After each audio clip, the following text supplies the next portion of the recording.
Bismillahirrahmanirrahim. Alhamdulillahirrahmanirrahim. Allahumma sholli ala Muhammad wa ala ali Muhammad. Sahabat-sahabat jurusnya Rasulullah, masih bersama saya Dr. Zail Akbar, yang insyaallah hari ini ada tips baru buat kita agar lebih sehat pastinya. Bicara tentang kesehatan, ini merupakan perkara yang luar biasa. Bahkan Imam Syafi'i pun mengatakan setelah urusan agama, maka umat Islam itu harusnya juga menguasai urusan atau perihal tentang pengobatan atau kesehatan. Dan semua hal-hal seperti ini, alhamdulillah juga sudah jelas kalau Nabi kita SAW, jika kita tinggal copy paste dari beliau dan mengambil informasi dari beliau ataupun informasi dari Raja Langit dan Bumi, yaitu Allah Subhanahu Wa Taala. Menariknya ternyata kalau kita bicara tentang Islam, Nabi mengatakan, man syahida annahu la ilaha illallah Muhammad Rasulullah dakhala jannah. Barang siapa yang mengucapkan la ilaha illallah Muhammad Rasulullah, maka dia akan masuk surga. Syaratnya dia tidak menyebutkan atau melakukan perbuatan syirik ya, ketika dia sampai dia mati. Kita tidak membahas itu, tapi kita akan membahas tentang salah satu kenikmatan yang luar biasa yang Allah berikan kepada seorang muslim adalah ketika dia sudah berada di surga. Pertanyaan, di surga mau ngapain? Gitu. Yang jelas, dalam surga itu banyak sekali kenikmatan yang Allah berikan kepada kita semua.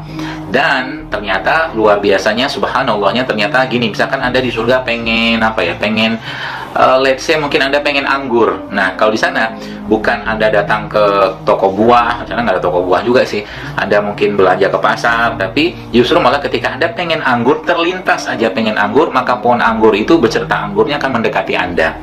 Anda pengen katakanlah buah kelapa gitu kan. Nah, kenapa kok sama-sama dunia? Memang kalau menurut hadisnya yang saya baca, yang saya ketahui, jadi nanti di dunia itu ada berbagai macam makanan minuman yang memang sudah Allah berikan kepada kita, yang mirip-mirip sebagian dengan yang di bumi gitu. Di surga nanti ada pisang, di surga nanti ada madu, tapi kualitasnya pasti beda, bukan pisang kayak di dunia ini.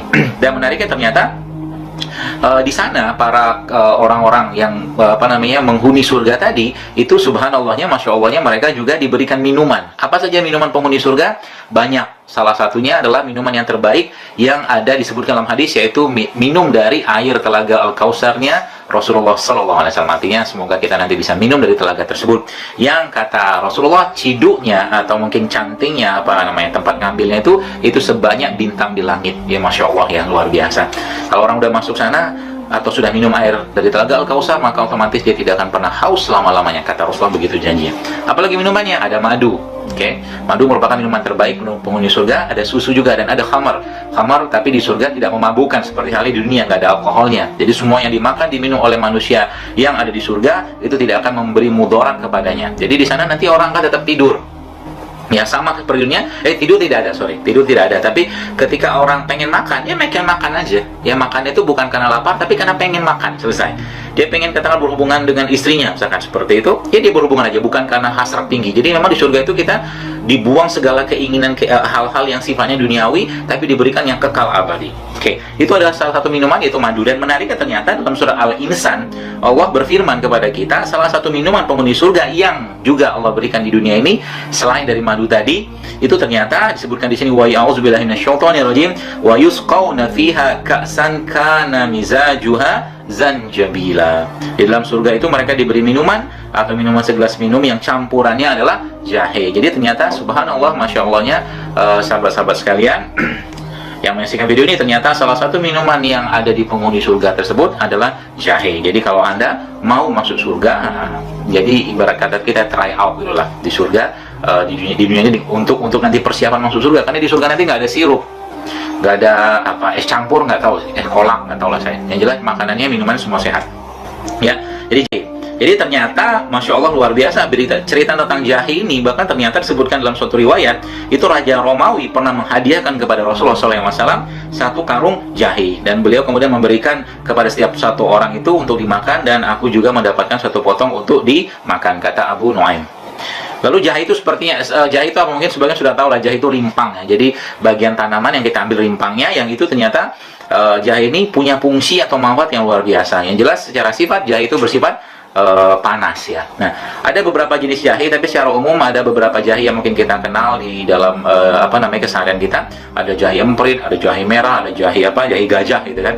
Jelas kalau Anda membeli atau memilih jahe, maka pilihlah jahe yang bersih ya, ada bagian luarnya itu bersih, tidak ada mata ya, ada tonjolan atau apapun, karena itu nanti bisa bikin jahenya pahit, tidak terlalu tua dan tidak terlalu muda ya. Dan itu bisa kita pakai, kegunaannya itu ya, nanti kita akan bahas tentang kegunaannya itu untuk berbagai macam hal, mulai dari bisa untuk obat sakit kepala, untuk flu juga, untuk batuk pilek juga bisa kita gunakan untuk jahe. Dan bahkan yang luar biasanya itu jahe bisa kita gunakan untuk anak-anak yang sedang diare atau perutnya atau badannya dingin ya, itu kita bisa parut jahe lalu diambil ampasnya setelah diperas, lalu bagian ampas tadi itu ditaruh di daerah bagian perut ya, kalau anak-anak mungkin ada yang mengalami kembung, mual atau mungkin diare, itu bisa diambil ampas jahenya ditaruh di bagian pusar dan di bagian belakang tulang belakang yang sejajar dengan pusar tadi, itu salah satu manfaatnya ya. Termasuk juga yang mungkin ada sakit mah, yang lagi sakit, itu juga bisa digunakan jahe tadi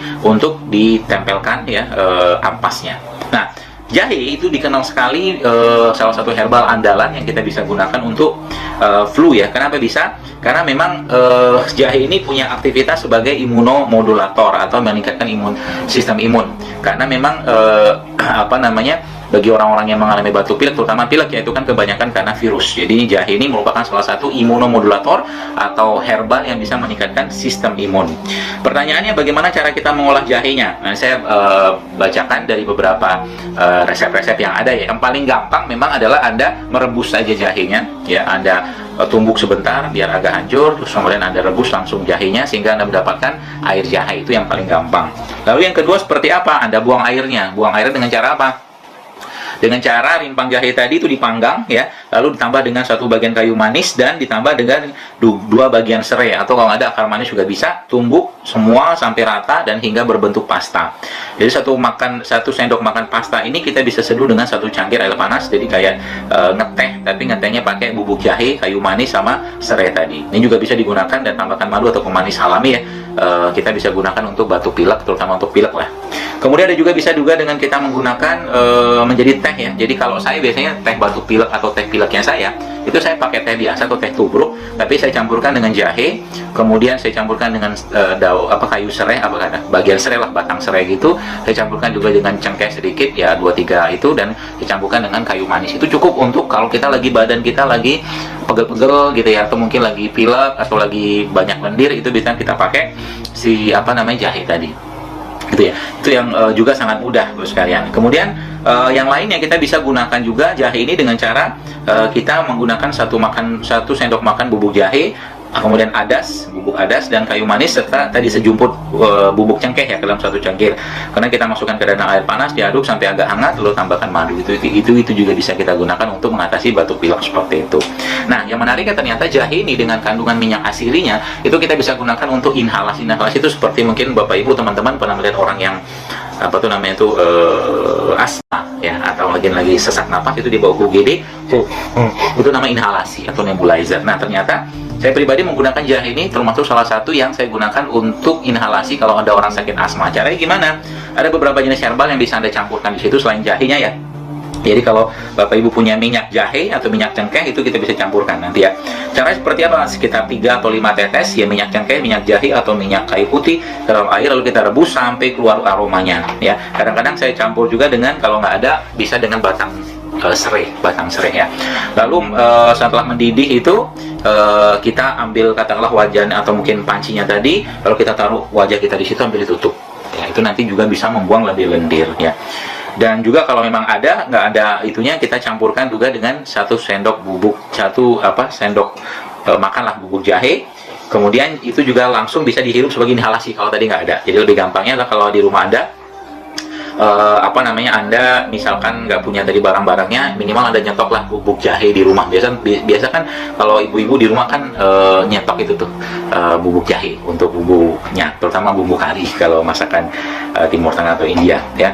Itu salah satunya Bapak sekalian. Jadi juga bisa digunakan pasta jahe tadi ya. Kita bisa gunakan untuk meredakan hidung berlendir atau ingus, ditaruh di sini di daerah samping hidung ya. Itu juga karena ini daerah sinus. Mungkin sebagian ada yang kena sinus, selain Anda bisa pakai jahe di sini, juga bisa dilakukan pembekaman di daerah sini. Jadi daerah sini itu ada lubang sebenarnya. Itu kalau dilakukan pembekaman itu sangat efektif untuk mengatasi orang-orang yang sinus di sini ya. Jadi kalau ditekan pun di sini, kalau orang sakit kepala itu sakitnya luar biasa ya, di daerah samping hidung itu ada lubang lah gitu. Kalau di akupuntur biasanya teman-teman akupuntur biasanya ditusuk di sini nih. Habis tusuk nanti shush, dia katanya melegakan pernapasan. Itu bisa juga Anda campurkan atau Anda oleskan bubuk atau pasta jahe di sana. Ya. Atau di dahi juga bisa. Kalau sakit kepala kita bisa ambil tadi ya, bikin pasta jahe, sudah tahu ya yang saya jelaskan di awal tadi. Itu bisa juga pasta jahe itu Anda campur lalu Anda nanti oleskan di sini daerah dahi juga untuk menghangatkan gitu kan. Itu salah satu cara. Itu salah satu manfaat dari jahe yang Masya Allah luar biasa. Ternyata banyak sekali manfaatnya. Ternyata juga jahe ini bisa Anda gunakan untuk mengatasi sakit kepala ya. Jadi kalau yang sakit kepala, batuk pilek itu bisa teman-teman sahabat-sahabat sekalian juga bisa menggunakan jahe ini sebagai obat sakit kepalanya. Begitu mungkin yang bisa saya sampaikan dengan video singkat ini. Semoga Anda semakin sehat, dan pastinya ada satu pesan saya yang mungkin akan saya ulangi terus menerus. Kalau di rumah Anda sudah punya kotak obat-obatan, obat sintetik maksud saya, mulai sekarang yuk kita mulai membiasakan diri kita sebagai salah satu bentuk kita bersyukur dengan nikmat Allah ini. Kita juga punya kotak obat herbal atau herbal di rumah kita, sehingga dalam kotak tersebut ada jahe, ada kayu manis, ada apa segala macam kita bisa gunakan untuk pengobatan. Jadi mulai sekarang kita membiasakan sakit apapun, keluhan apapun, mulailah untuk menggunakan bahan-bahan yang alami dulu, sehingga nanti kita bisa bebas dari berbagai macam produk sintetik apapun itulah, baik makanan atau minuman.